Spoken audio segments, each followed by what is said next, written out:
বর্তমানে আমাদের মাঝে সবচেয়ে বিভ্রান্তিকর সময় হলো তারাবির নামাজ নিয়ে অনেকেই বিভ্রান্তিতে আছি।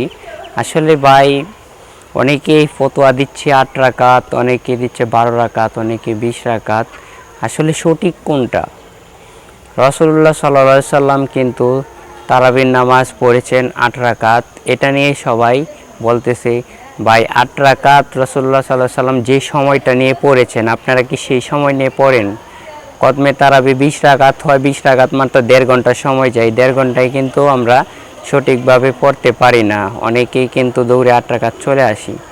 যারা রাসূলুল্লাহ সাল্লাল্লাহু আলাইহি সাল্লামকে অনুসরণ করতেন যে ৮ রাকাত পড়ছে আমরা ৮ রাকাত পড়বো, আমি বলবো আপনার মুখে কেন দাড়ি নেই? রাসূলের তো গাল ভর্তি দাড়ি ছিল, লম্বা দাড়ি ছিল, পরনে জুব্বা ছিল, আপনার কাছে তা নেই। রাসূলুল্লাহ সাল্লাল্লাহু আলাইহি সাল্লাম মিথ্যা কথা বলতেন না, আপনি তো তা করেন না।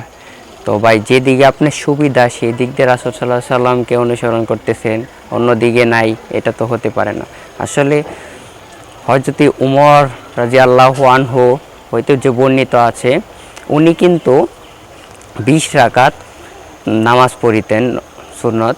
এটা আসলে তারাবি হলো সুন্নত নামাজ, সুন্নতে মুআক্কাদা। এটা কিন্তু উমর রাদিয়াল্লাহু আনহু পড়তেন। সেখান থেকে আমরা জানতে পারি যে যেহেতু তিনি একজন জান্নাতের সার্টিফিকেট প্রাপ্ত একজন লোক, নবী করিম সাল্লাল্লাহু আলাইহি সাল্লামের খুব নিকষ্ট একটি সাহাবী হলেন উমর।